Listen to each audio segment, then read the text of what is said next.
refletir nessa noite, dentro desse tema, que ele tem uma mescla de um termo bem religioso, um termo bem próprio da teologia, bem próprio de quem é habituado com igreja, com religião e etc. E um outro tema que é bem próprio da psicologia e bem próprio do momento que a gente está vivendo no mundo hoje, principalmente aqui no Ocidente, e nós aqui no Brasil vivemos isso, porque eu acho que nunca teve tão em voga nas falas modernas a questão do autoconhecimento.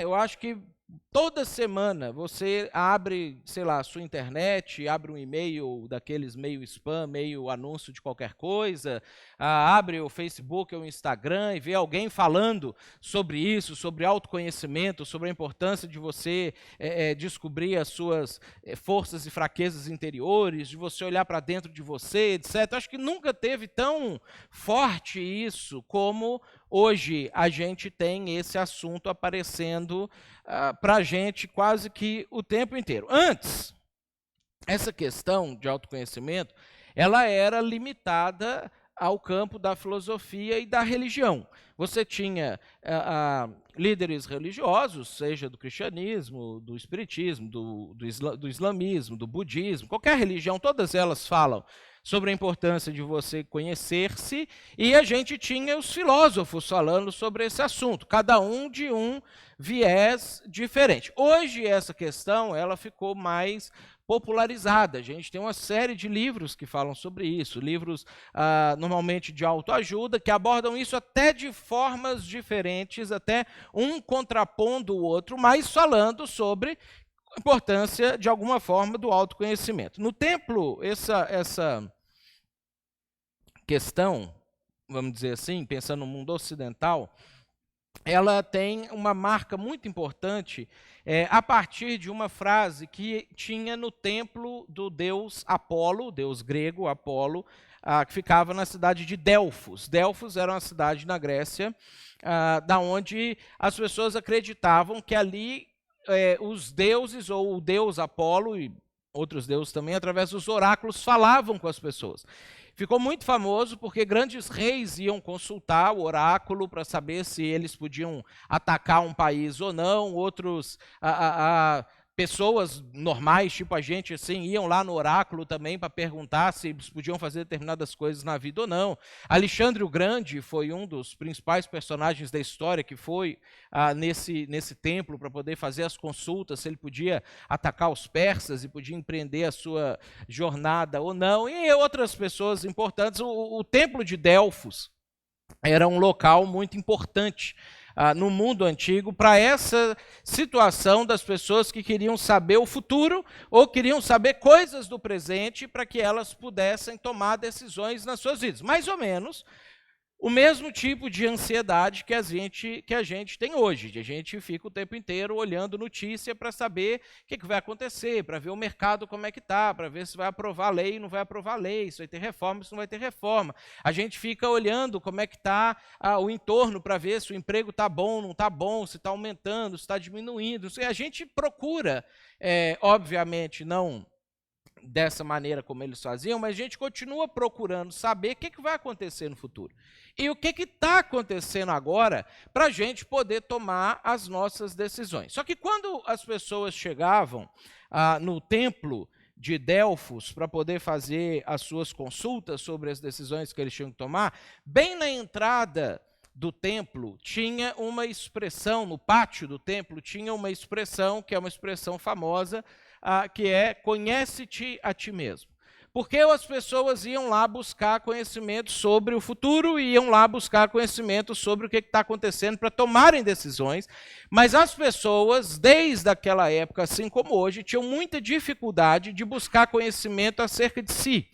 E aí os filósofos gregos lá, que mexiam junto com os sacerdotes, etc., percebendo a dificuldade e a importância que tinha das pessoas antes de saber qualquer coisa a respeito do futuro e da existência, conhecerem a si mesmos, resolveram talhar isso aí no pátio do templo. E daí em diante, depois dessa inscrição lá no templo, muita gente famosa ao longo da história utilizou essa expressão, né? Sócrates é um dos primeiros assim a popularizar essa expressão no campo da filosofia. A gente vem passando ao longo da história por dezenas de pessoas que a partir dessa frase começaram a construir uma ideia e falar alguma coisa para as pessoas. A gente teve até um cantor brasileiro, que eu não sei o nome dele, porque eu não sou o cara que ouve a música, né? Que tinha a musiquinha do Conhece-te a ti mesmo, que eu me conheço bem, sou um qualquer vulgar.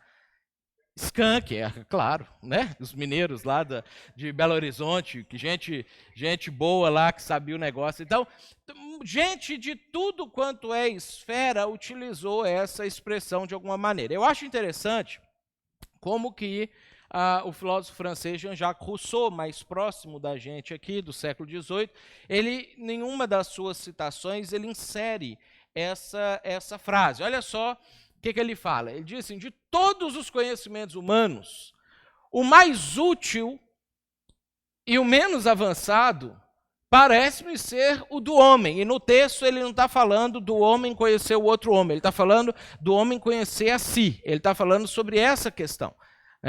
Atrevo-me a dizer que até a inscrição do oráculo de Delfos, conhece a ti mesmo, continha um preceito mais importante e mais difícil do que todos os livros dos moralistas. E aí é interessante porque Rousseau, que era cristão, ele vai fazer uma oposição dessa ideia aqui com a ideia da moralização.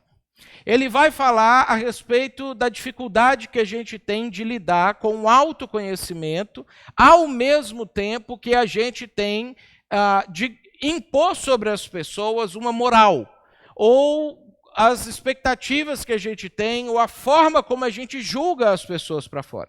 Então, na verdade, Rousseau ele já está abordando essa questão, mostrando para nós como que isso, o autoconhecimento e o que agora a gente vai hoje chamar de legalismo, que aqui ele fala do livro dos moralistas, colide quando o assunto é conhecer-se a si e avaliar o outro.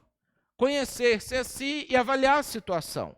Conhecer-se a si e avaliar o futuro, já que avaliar o futuro e o outro é o que as pessoas iam fazer no oráculo de Delfos. E é o que até hoje a gente tem a tendência de ficar tentando fazer. Ao invés da gente olhar para dentro como fonte primária do nosso conhecimento, olhar para dentro é algo que a gente faz esporadicamente. E é uma coisa tão rara que a gente compra livros de pessoas que nos ensinam a olhar para dentro. A gente assiste palestras de pessoas que tentam nos ensinar a olhar para dentro. Por quê? Porque olhar para fora a gente meio que já faz quase que automaticamente. Todos os pensadores importantes da história humana concordam que esse é o conhecimento mais importante que a gente precisa ter. Agora, por que é tão difícil colocar a si mesmo ou colocar a si mesma nessa perspectiva de análise? Por que é tão difícil para a gente conseguir, de alguma maneira, olhar para a gente livremente, sem um véu, sem uma fumaça na frente daquilo que a gente enxerga? Uma das principais razões que causa isso é a comparação. Nós temos quase que um instinto incontrolável de nos compararmos com outras pessoas. O tempo inteiro, praticamente, a gente faz isso. E aí, quando a gente, ao invés de olhar para a nossa vida pessoal, a gente primeiro olha para a vida das outras pessoas, a nossa tendência é começar a aceitar e às vezes até a justificar comportamentos ou ideias ou atitudes que a gente tem, porque a gente encontra em outras pessoas coisas que nós julgamos que são piores do que aquelas que a gente tem, ou que são inferiores àquelas que a gente tem. E nós temos uma tendência muito grande de sermos autoindulgentes com a gente mesmo. Dificilmente você se pune severamente por alguma coisa errada que você faz. Quando uma pessoa faz isso, a psicologia trata isso como um distúrbio, porque nós não somos naturalmente capazes de nos atribuir a punição na medida exata do erro que nós cometemos. Porque nós temos, além do sentido dessas questões da comparação, sentido de proteção, de autoproteção. Você vai se proteger, você se defende, você vai evitar que você tenha um prejuízo, que você sofra um dano, que você tenha algum tipo de punição. Então, toda a sua forma de pensar, ela é construída para poder proteger você em relação a qualquer coisa que, às vezes, você mesmo sabe que você faz de errado, que você mesmo sabe que não deveria ser daquela forma. E como que a gente vai fazendo isso? Comparação. Quando a gente era criança, se você teve irmão ou irmã, provavelmente você já foi surpreendido, estando fazendo alguma coisa errada, e ao invés de você virar para o seu pai, para sua mãe, para a pessoa que te surpreendeu e falar assim, puxa, é mesmo, olha só, o que eu fiz? Eu sou merecedor do castigo que virá agora. Você apontou para o seu irmão e falou assim, mas olha o que ele fez, e tentou tirar o negócio de você. Quando você cresceu mais um pouco e você foi para a escola e tirava nota ruim porque não estudava, porque não pegava as coisas direito, você ficava o tempo inteiro na sala de aula procurando como é que os outros colegas tinham sido com a nota, porque tomara que eles foram ruins também, porque se eles foram ruins, eu posso me justificar com eles, eu posso apontar, mas olha, eu tirei 4, mas toda a sala tirou 3, né? Era o jeito que a gente fazia para se defender. A gente cresce mais um pouquinho e daqui a pouco você está lá no seu ambiente de trabalho e você faz, sei lá, um relatório mal feito, você não coloca as informações como é que tem que ser. Aí o chefe, o diretor do lado do setor chega para você e fala assim, mas esse relatório seu aqui está muito fraco, muito pequeno, não tem as informações. Não, mas olha o relatório do outro como é que está. Ou eu, pelo menos, chego na hora certa e o outro que vive chegando atrasado. E o tempo inteiro, ao longo da vida a gente vai fazendo assim. Você casa, e aí o seu marido ou a sua esposa chega para você e começa a falar as coisas ruins que você está fazendo, coisas erradas que você está fazendo. E aponta e fala, ó, isso aqui está ruim. O que você fala? Você não fala, meu bem, verdade, me perdoe, mudarei imediatamente. O que você fala? Não, mas você... E aí você despeja todas as coisas que você tem contra ele ou ela, porque você sabe que na comparação você pode se proteger. Na comparação, talvez você pode ganhar naquilo que você está sendo acusado, está sendo acusada de fazer. E aí esse comportamento, ele vai moldando a sua maneira de enxergar o mundo. E esse comportamento vai moldando as suas ações. E vai moldando a forma como você trata as outras pessoas. E esse comportamento, ele assume uma outra faceta, que é quando você começa a acreditar que é merecedor das coisas. Porque uma vez que você nunca está errado, e você sempre consegue apontar que outra pessoa está mais errada do que você, ou está fazendo pior do que você, ou é inferior a você, se você consegue apontar isso o tempo inteiro, então você nunca está errado. Você sempre está certo, você sempre sabe das coisas, você sempre faz melhor do que todo mundo. E aí, esse comportamento, ele vai assumindo uma outra forma que, teologicamente, a gente define como legalismo.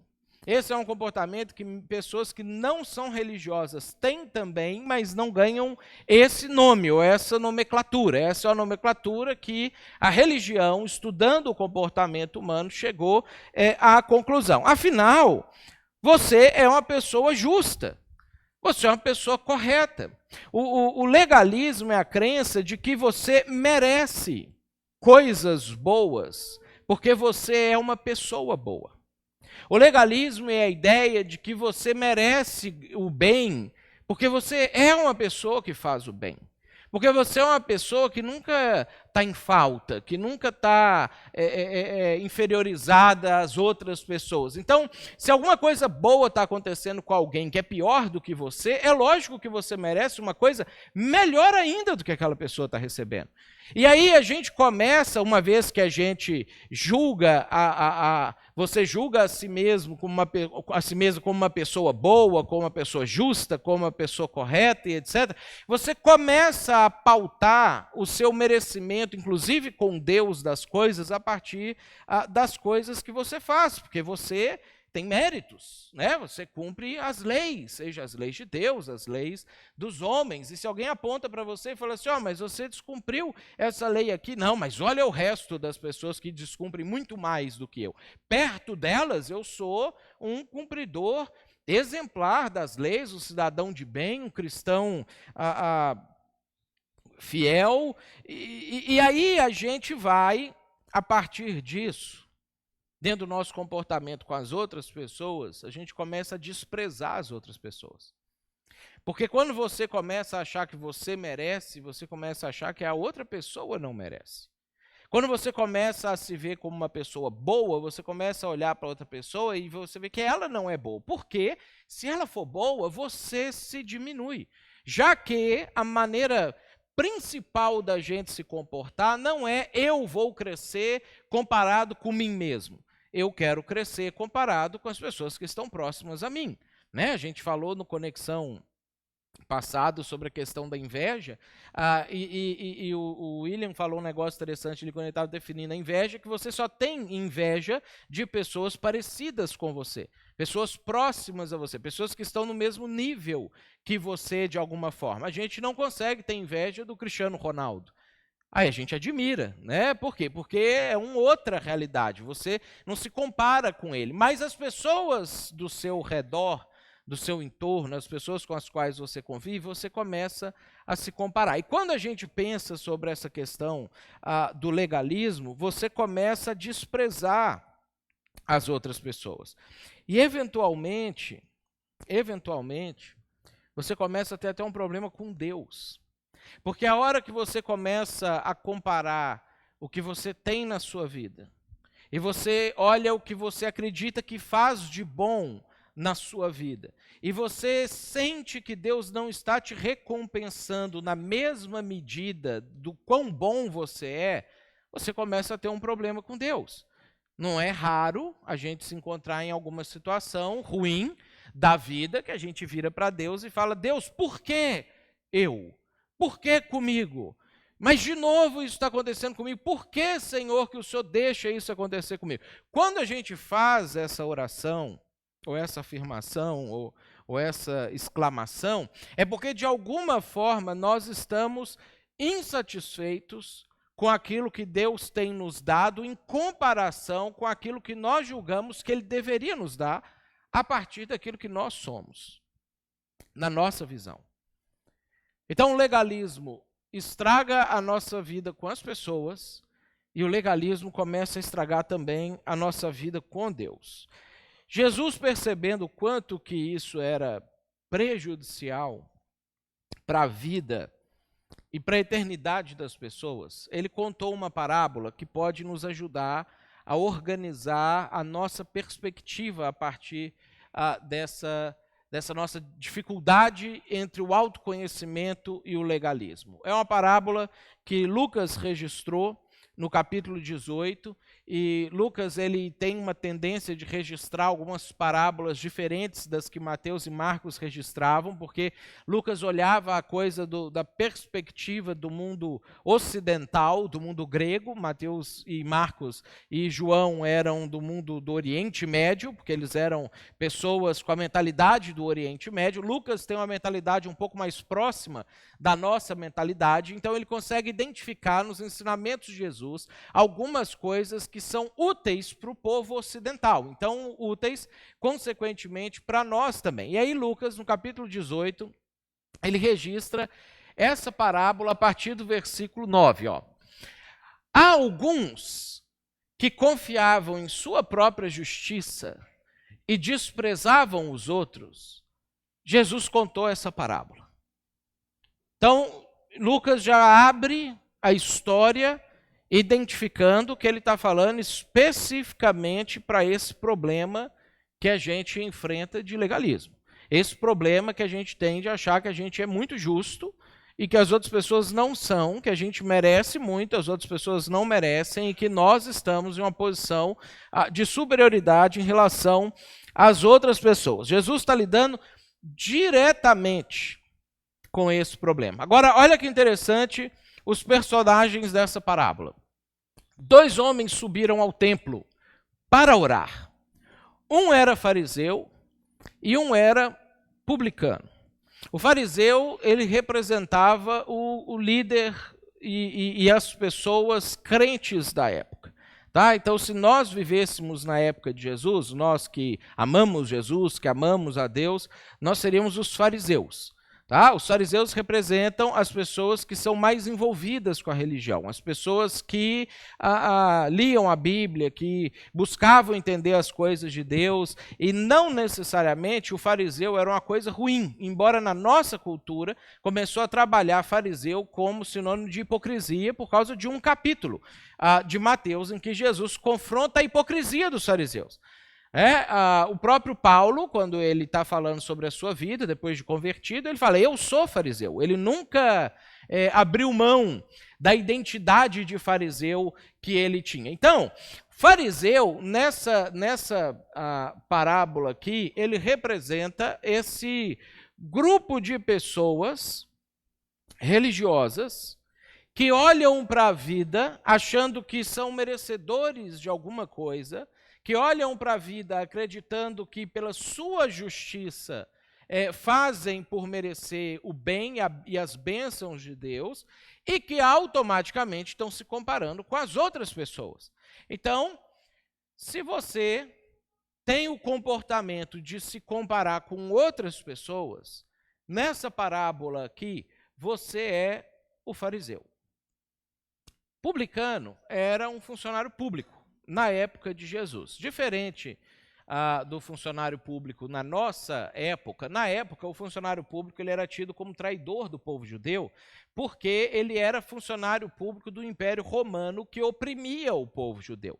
Então ele era visto como uma pessoa que ia explorar o seu próprio povo, trabalhando para o povo que dominava. E que oprimia, que roubava, e etc. Então, o publicano ele era tido como o pior dos pecadores. Tanto que a Bíblia ela fala sobre classificações de pecados, do início ao fim, de Gênesis a Apocalipse, a gente tem diversas classificações de pecados. Na época de Jesus, além das classificações tradicionais de pecados que existiam, existia também o publicano. Ele tinha uma classificação especial para ele de pecado. Na parábola de Jesus, nessa que a gente vai ouvir agora, o publicano somos todos nós. Então, olha só que interessante, porque a gente precisa prestar atenção nisso para ler o resto da parábola. Se você se compara com outras pessoas, na parábola você é o fariseu. Independente da reação que você tem na vida, na parábola você é o publicano. Então é bem possível que nós, que estamos hoje aqui ouvindo essa mensagem, na parábola somos tanto o fariseu quanto o publicano na nossa vida.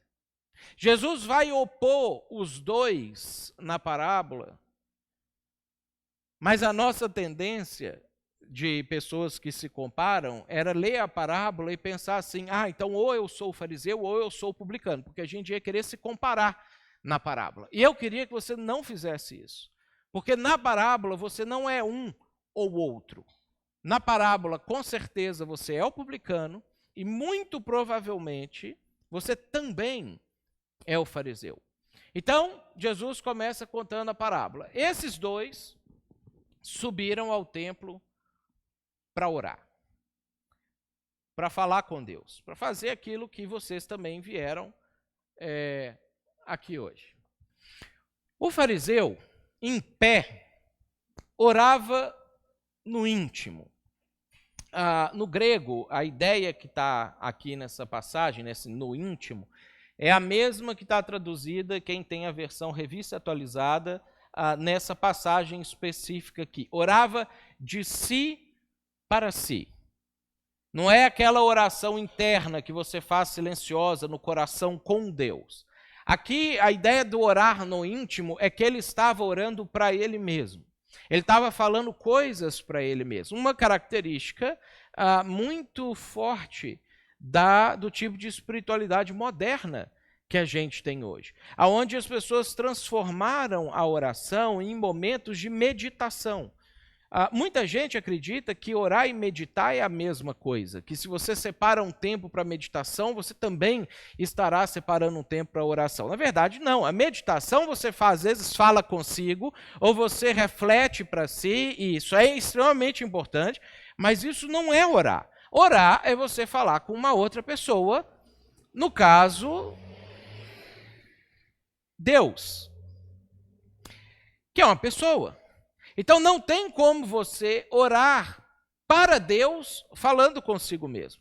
E é comum de fazer isso, às vezes a gente faz isso até sem querer. Quantas vezes já começou a orar e aí você está falando com Deus sobre um negócio, um problema que você tem na vida e de repente você nota que você parou de orar e está pensando no problema da vida. Você já está ali conjecturando e construindo coisas. Aí você lembra que você parou de orar e você volta rapidinho assim, orar para Deus. Quantas vezes você começa a orar e dorme, né, no meio da oração, porque aquela oração ela já era assim quase que um contar carneirinhos, né? E você estava mais fazendo uma coisa de si para si do que falando com o Criador do universo, né? Então a gente às vezes faz esse tipo de coisa. Então o fariseu ele chega para orar e ele em pé orava dessa forma, no íntimo, de si para si. Deus, embora ele não está falando com Deus, ele está falando com ele. Eu te agradeço, porque não sou como os outros homens. Ladrões, corruptos, adúlteros, nem mesmo como esse publicano, porque o cara estava do lado dele. Então, quando ele foi fazendo a categorização de pecados na mente dele, tinha um exemplo nítido ali, do lado dele, o publicano. Jejuo 2 vezes por semana e dou o dízimo de tudo quanto ganho. O fariseu, ele está fazendo uma reflexão e uma autoanálise completamente pautada na comparação. Ele começa a falar com Deus e, ao mesmo tempo, ele começa a pensar em tudo aquilo que ele não faz de errado. E aí ele começa a analisar as pessoas que ele conhece. Provavelmente ele está lembrando de gente aqui na cabeça dele que ele conhece. Lembrando de oportunidades que ele teve na semana de poder desviar alguma coisa lá no trabalho, ele negou e ele não desviou. Lembrando de uma oportunidade em que uma mulher seduziu ele ao longo daquele mês e ele resistiu e ele não caiu naquela sedução. Lembrando de situações de corrupção que ele foi convidado a participar e ele não foi, apesar de que todo mundo no meu trabalho foi, eu não fui. O fariseu está praticamente dando um testemunho de coisas boas. Que bom que você não é ladrão, que ótimo que você não adulterou, que bom que você resistiu à corrupção. E aí ele continua na reflexão dele, olhando, pensando nas pessoas que ele conhece, ele olha para o lado e ele vê aquele sujeito lá, o Elnatã, né, que ele conhecia lá da cidade, que passou no concurso público do Império Romano, que agora trabalhava diretamente com Pôncio Pilatos, né, e tinha ali as sua renda, suas funções ali voltadas na arrecadação de impostos injustas sobre o povo judeu. Ele olha para o cara e ele fala assim: Deus, obrigado, que eu não sou igual a esse cara aí. Saiu a vaga para o concurso público e eu não me inscrevi. E eu podia ter passado, porque eu sabia tudo, eu ia responder as questões. Eu sou melhor, inclusive, do que esse cara, eu conheço mais do que ele, mas eu não fui, Senhor. Obrigado por causa disso. Aí depois que ele faz a reflexão do que ele não é de errado, ele faz a reflexão das coisas certas que ele faz na vida. Ele vira para Deus e fala assim: Deus, eu não só não faço coisas erradas, porque o Senhor poderia falar, mas você não fez mais do que a sua obrigação. Também acho, Senhor, mas eu também faço coisas boas. Senhor, eu jejuo 2 vezes por semana. 2 vezes por semana, eu quero ver quem é que faz isso aí que o senhor conhece. Eu paro o que eu estou fazendo e eu fico sem comer para me consagrar, para orar, para ler a Torá, para poder aprender coisas do Senhor, porque eu me dedico ao Senhor mais do que todo mundo que eu ando conhecendo por aí. Ninguém está mais santo do que eu ultimamente. Senhor, eu dou o dízimo de tudo que eu ganho. E Jesus, quando fala sobre os fariseus, ele falava que eles davam dízimo até da hortelã que nascia no quintalzinho deles. Né? Imagina você que planta hortelã para fazer uma comidinha no final de semana, um chá. Né? Se você tivesse que contar quantas folhinhas você colheu na semana e 10% você trouxesse para cá, para a igreja, de dízimo. Né? Para a gente vender na loja de hortaliça amanhã, no mercado das hortaliças amanhã, ganhar ali mais uns R$2 e colocar no caixinha da igreja. É isso que eles faziam. E Jesus, quando fala sobre isso, ele fala assim, vocês não é errados de fazer esse tipo de coisa. É beleza que vocês estão aí se dedicando. Só que quando você faz disso, a régua de comparação com as outras pessoas, você está negligenciando as coisas mais importantes de conhecer e se relacionar com Jesus, de conhecer e ser como Deus. E aí Jesus apresenta esse primeiro sujeito, que às vezes pode ser a gente. Senhor, o Senhor viu a provação que eu tenho passado na minha vida, as tentações que eu tenho resistido, por amor ao Senhor eu não tenho feito. Agora olha as outras pessoas. As outras pessoas não estão fazendo. As outras pessoas não são como eu. As outras pessoas não se dedicam tanto quanto eu. As outras pessoas eu acho que nem te amam tanto quanto eu te amo. Senhor, eu não posso me misturar com as outras pessoas. Esse é a lógica, a conclusão lógica do pensamento. Aí Jesus estava vendo a oração do outro rapaz também. Mas o publicano ficou à distância. Ele nem ousava olhar para o céu, porque, diferente da gente hoje, quando a gente ora, a gente habitualmente fecha o olho e abaixa a cabeça, né? Essa é a nossa forma tradicional de orar, vamos dizer assim. Na época de Jesus, a forma tradicional de orar era você abrir os olhos e olhar para o céu. Às vezes, levantar as mãos para o céu, às vezes gesticular para o céu. Por isso que, às vezes, em algumas músicas a gente gesticula para cima. Hoje a gente cantou uma música, né, que fala que vai levantar as mãos. Então, é por isso que a gente faz isso. Porque quando o cara orava, ele orava assim, Deus, não sei o quê, não sei o quê. Ele estava falando para cima, quando ele fazia a oração. O publicano ficou à distância, ou seja, ele não foi para o local mais santo do templo, ele não foi porque lá na época eles dividiam, tipo isso aqui era o lugar mais santo, aí esse que vocês estão aí é santo, mas não é tanto quanto o que eu estou aqui, né? Aí lá fora já é santinho, porque pelo menos você está na circunferência da igreja, e na calçada é o pagão, fica na calçada para fora. Eles tinham divisões no templo deles lá. Então Jesus fala que o fariseu ele estava orando tipo aqui, ajoelhado aqui ou em pé aqui na frente olhando para cima, porque subia aqui em cima só o sacerdote, o fariseu também não podia, e o publicano estava orando no fundo, ele estava mais distante. E ele não olhava para o céu, mas batendo no peito, dizia, Deus, tem misericórdia de mim, sou pecador.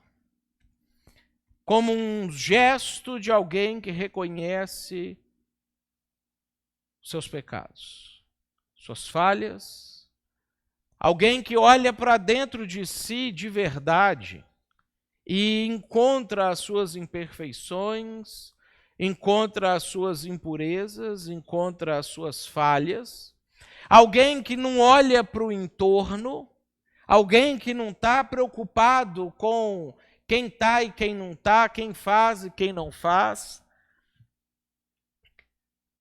mas alguém que quando olha para dentro de si e olha para Deus, vê que a coisa não está legal. Quando olha para dentro de si e percebe o que é que Deus criou ele para ser, vê que ele está inadequado consigo mesmo. Ele não está inadequado em relação aos outros.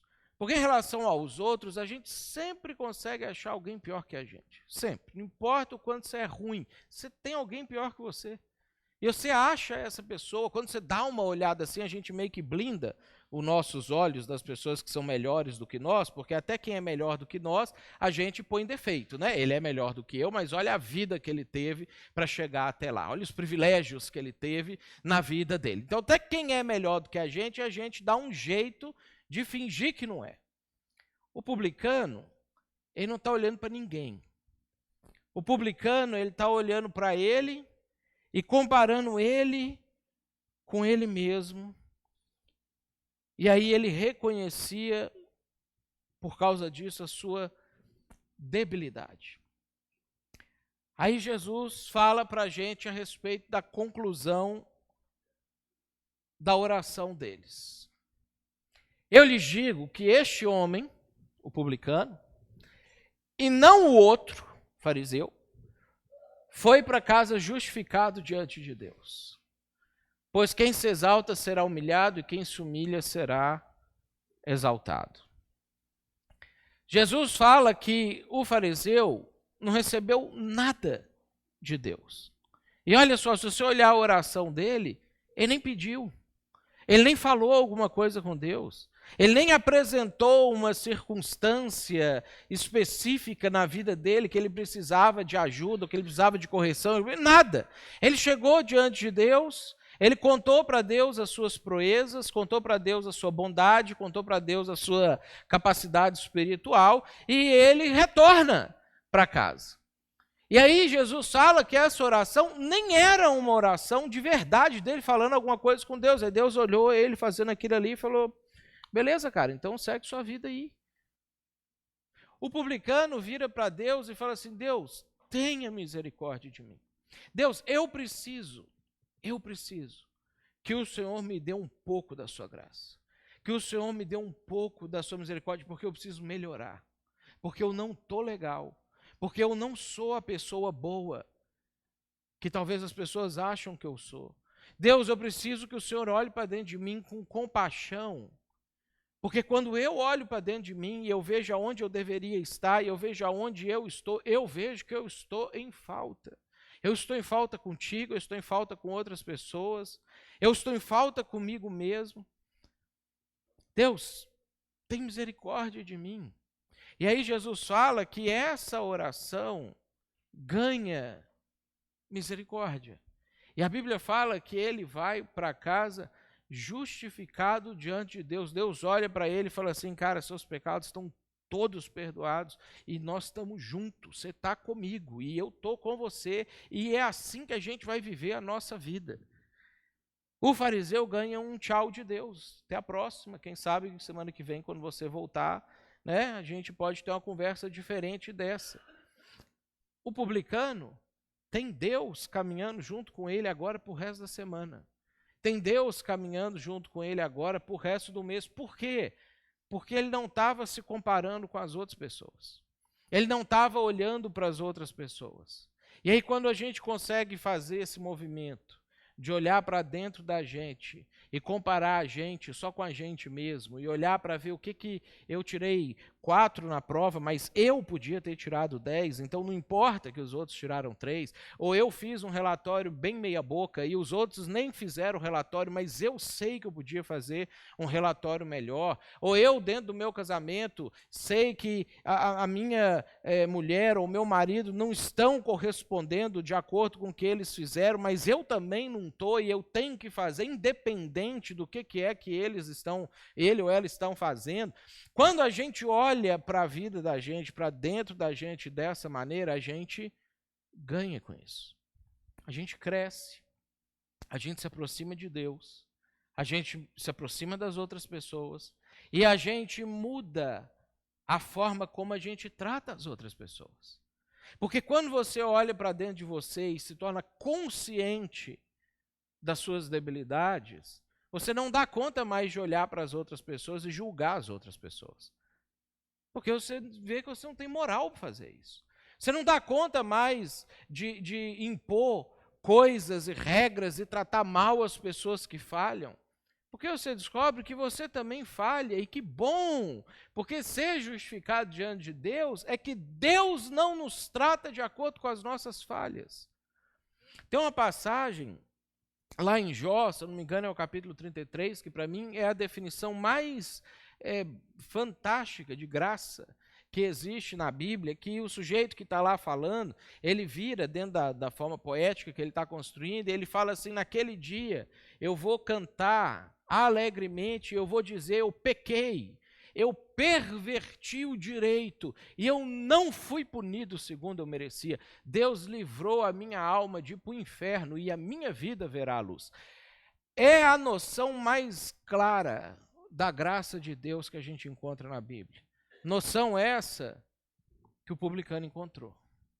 Noção essa que quando ele vai falar com Deus, e ele olha para dentro dele, ele fala assim: que bom Deus, que eu não sou tratado conforme eu mereço ser tratado. Que bom Deus, que o Senhor não lida comigo diante da minha pequenez. Quem sou eu para apequenar as outras pessoas? Quem sou eu para julgar as outras pessoas? Quem sou eu para impor a minha moralidade, pensando na frase do Rousseau lá no início, para as outras pessoas? E toda vez que você se autoanalisa a partir da comparação com outras pessoas, você vai selecionar as pessoas com as quais você quer se comparar. E se você precisa fazer isso com outra pessoa também, você vai pegar aquelas que você julga inferior, você vai se tornar arrogante, você vai se tornar legalista, você vai se tornar um crítico, e você começa a desprezar as outras pessoas. Toda vez que você olha para dentro de você, e você se compara com quem você poderia ser, e você relembra que você não é o que você poderia ser, que você está aquém ainda disso, você se humilha, você deixa de ser legalista, e você deixa de monitorar a vida das outras pessoas. Porque perde o sentido vigiar a vida das outras pessoas. Perde o sentido comparar com as outras pessoas, porque você não está competindo com as outras pessoas. Porque nessa caminhada da vida, você está competindo com você mesmo. Só você pode fazer você perder. Ninguém ganha e você perde. Na jornada da vida, nas nossas micro coisas que a gente inventou para construir a nossa sociedade, a gente põe pitadas dessas nossas rivalizações. Agora, naquilo que de fato é importante, você está competindo com você mesmo. Ou você vai chegar, ou você não vai chegar. Se você chegar, não vai ter alguém que chegou primeiro e vai tomar o seu lugar. Agora, quando a gente adota o comportamento da comparação, a chance de não chegar é muito grande. Ela aumenta sensivelmente, drasticamente. Quando você olha para dentro de você, você se torna mais misericordioso, você se torna perdoadora e você passa a estender a mão para mais pessoas.